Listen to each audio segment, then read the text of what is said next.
वृंदावन में प्रलयकारी वर्षा। जब इंद्र को ज्ञात हुआ कि वृंदावन में ग्वाले द्वारा संपन्न होने वाला यज्ञ कृष्ण द्वारा रोक दिया गया है, तो वह अत्यंत क्रुद्ध हुआ और नंद महाराज आदि वृंदावन वासियों के ऊपर अपना गुस्सा उतारने लगा। यद्यपि उसे यह पूर्णतः ज्ञात था कि साक्षात कृष्ण उनकी रक्षा कर रहे हैं। विविध प्रकार के बादलों के निर्वेशन के रूप में इंद्र ने सार्थक नामक बादल का आह्वान किया। उसका आह्वान समस्त दृश्य जगत के सहाय के लिए किया जाता है। इंद्र ने सार्वत्रक को आदेश दिया कि वह वृंदावन जाकर सारे क्षेत्र में व्यापक बाढ़ को आप्लावित कर दे।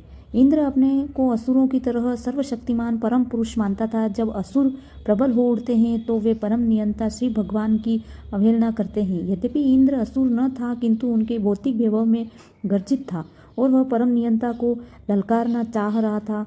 वह उस समय अपने आप को कृष्ण के ही समान शक्तिमान मान बैठा। उसने कहा, जरा वृंदावन वासियों की दृष्टा तो देखो, वे जंगल में रहने वाले हैं, किंतु अपने मित्र कृष्ण के बहकाव में आकर जो एक सामान्य पुरुष से अधिक कुछ नहीं है, देवताओं की अवहेलना करना दुस्साहस कर रहे हैं। भगवत गीता में कृष्ण ने घोषित किया कि देवताओं की पूजा करने वाले अधिक बुद्धिमान नहीं होते। उन्होंने यह भी घोषित किया कि मनुष्य को चाहिए कि सब तरह की पूजा छोड़ केवल कृष्ण भागवत मृत में केंद्रित करे। कृष्ण का पहले इंद्र का कुपित होना और बाद में उसे दंडित करना भक्तों के लिए स्पष्ट संकेत है कि जो लोग कृष्ण भावनात्मक में लगते हैं, उसी देवता की पूजा करने की आवश्यकता नहीं है, भले ही वह देवता कुद्र क्यों न हो जाए। कृष्ण अपने भक्तों को रक्षक प्रदान करते हैं, अतः कहीं उन्हें कृपा का पूर्णतः निर्भर रहना चाहिए। इंद्र ने वृंदावन वासियों के इस कृत्य की आलोचना की और कहा, तुम लोग देवताओं की सत्ता की चुनौती देकर इस प्रकार में कष्ट भोगोगे। देवताओं को बलि न देने के कारण तुम भावसागर के अवरोधों के पार नहीं कर सकोगे। उससे आगे कहा कि वृंदावन के ग्वालों ने इन वाचक बालक कृष्ण के कहने पर मेरी सत्ता की उपेक्षा की है। यह तो मेरा बालक है, किंतु इस बालक पर विश्वास करके उन्होंने मुझे कुपित किया है। इस प्रकार उन्हें सर्वत्र आदेश दिया कि वह जाए और वृंदावन का सारा वैभव नष्ट कर दे। इंद्र ने कहा, ये वृंदावन वासी अपने भौतिक ऐश्वर्य तथा अपने नन्हे मित्र पर विश्वास करने के कारण अत्यंत गर्वित हो उठे हैं। वह केवल वाचाल शूद्र सांसारिक परिस्थिति से अनजान है, किंतु वह अपने को ज्ञान में बढ़ा चढ़ा के कहने की गंभीरता से लेते हैं। क्योंकि वे कृष्ण को मानते हैं, अतः उन्हें दंड मिलना चाहिए और उनकी गौओं समेत नष्ट कर देना चाहिए। इस प्रकार इंद्र को सार्वत्र को आदेश दिया कि वह जाकर उस स्थान को जल से अपलावित कर दे। यहाँ इंगित हुआ कि गांवों या नगरों के बाहर निवासियों अपने वैभव के लिए गायों पर निर्भर रहना चाहिए। यदि गाय नष्ट कर दी जाए तो लोग सभी प्रकार के वैभव से विहीन हो जाते हैं। जब इंद्र को सार्वत्र तथा अन्य संगी बादलों को वृंदावन जाने का आदेश दिया तो बादल इस दुष्ट कृत्य को करने से भयभीत थे, किंतु राजा इंद्र ने उन्हें आश्वस्त किया कि तुम आगे आगे चलो, मैं भी पीछे पीछे हाथी पर सवार होकर अधर्म को साथ लेकर जाऊंगा। मैं वृंदावन वासियों को दंडित करने में अपनी सारी शक्ति लगा दूंगा। राजा इंद्र का आदेश पाकर समस्त घातक बादल वृंदावन के ऊपर प्रकट हुए और अपनी सारी शक्ति निरंतर वर्षा करने लगे। वहां निरंतर बिजली तथा गर्जन, प्रबल झंझा तथा अनवरत वर्षा होने लगी। वर्षा तीखे बाणों के समान भेदने लगी। मोटे मोटे स्तंभों के समान अविराम वर्षा करते हुए बादलों ने धीरे धीरे वृंदावन की भूमि को जलमग्न कर दिया, जिससे ऊंची तथा नीची भूमि में कोई अंतर न रहा।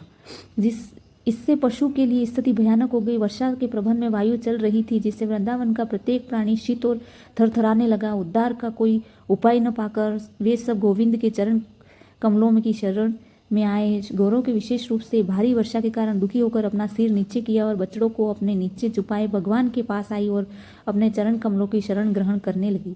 उस समय समस्त वृंदावनवासी भगवान से प्रार्थना करने लगे, हे कृष्ण, आप सर्वशक्तिमान हैं और अपने भक्तों के प्रति अत्यधिक वत्सल्य है। कुपित इंद्र को हम सबको बहुत सता रहा है, अतः हमारी रक्षा करे।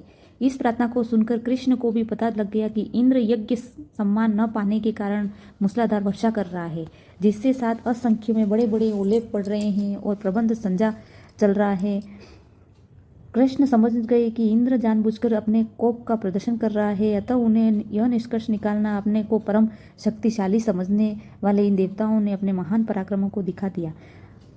किंतु वे अपने पद के अनुसार इसका उत्तर दो कि मैं उसे दिखा दूंगा कि ब्राह्मण के कार्यों में संचालन में वह स्वतंत्र नहीं है। मैं सबका परमेश्वर हूँ, अतः मैं उसकी झूठी प्रतिष्ठा को समाप्त कर दूंगा। जिसे अपने अपनी शक्ति से प्राप्त किया है। सारे देवता मेरे भक्त हैं, अतः मेरी श्रेष्ठता को कभी भूल नहीं सकते। अतः वह न जाने कैसे भौतिक शक्ति में गर्व से फूल गया है और मंदाद्य हो गया है। मैं इसे झूठे गर्व को चूर चूर कर दूंगा। मैं वृंदावन के सारे भक्तों को शरण दूंगा और पुनः मेरी कृपा पर निर्भर है, और जिन्हें मैंने शरण दे रखी है वे अपनी योग शक्ति से उन्हें बचाऊंगा। ऐसे सोचते हुए भगवान कृष्ण ने तुरंत ही एक हाथ से गोवर्धन पर्वत उठा लिया। ठीक उसी जिस प्रकार कोई बालक धरती से चत्रक उकुरमुरता उखाड़ लेता है, इस प्रकार उन्होंने अपनी दिव्य गोवर्धन धरणा लीला प्रदर्शन किया। फिर उन्होंने अपने भक्तों को संबोधित किया, हे भाइयों, हे पिता, हे वृंदावन वासियों, अब आप मेरे द्वारा उठाए गए गोवर्धन पर्वत के छत्र के नीचे कुशल पूर्वक प्रवेश करें। इस पर्वत से डरे नहीं और यह भी न सोचे कि यह मेरे हाथ से गिर जाएगा। आप लोग मूसलाधार वर्षा के प्रचंड वायु में अत्यधिक पीड़ित हैं, अतः मैं इसे उठा लिया है। यह बहुत चले चाहते हैं कि समान आपकी रक्षा करेगा। मेरे विचार से आप लोगों को आसन्न संकट से बचाने का यह उचित प्रबल है। इस विशाल छाते के नीचे अपने पशुओं समेत सुख में रहे। भगवान कृष्ण द्वारा आश्वस्त किए जाने पर वृंदावन वासियों ने अपनी अपनी संपत्ति तथा अपने पशुओं समेत गोवर्धन पर्वत के नीचे आ गए। वह अपने को सुरक्षित अनुभव करने लगे। वृंदावन के वासी अपने पशुओं समेत भूख प्यास अथवा किसी भी असुविधा से पीड़ित हुए बिना 1 सप्ताह तक वहां रहे। उन्हें आश्चर्य हो रहा था कि कृष्ण किस तरह बाएं हाथ में तर्जनी से पर्वत को धारण किए हैं। कृष्ण इस असाधारण योग शक्ति को देखकर स्वर्ग के राजा इंद्र पर मानो वज्रपात हो गया और उनका संकल्प डिगने लगा।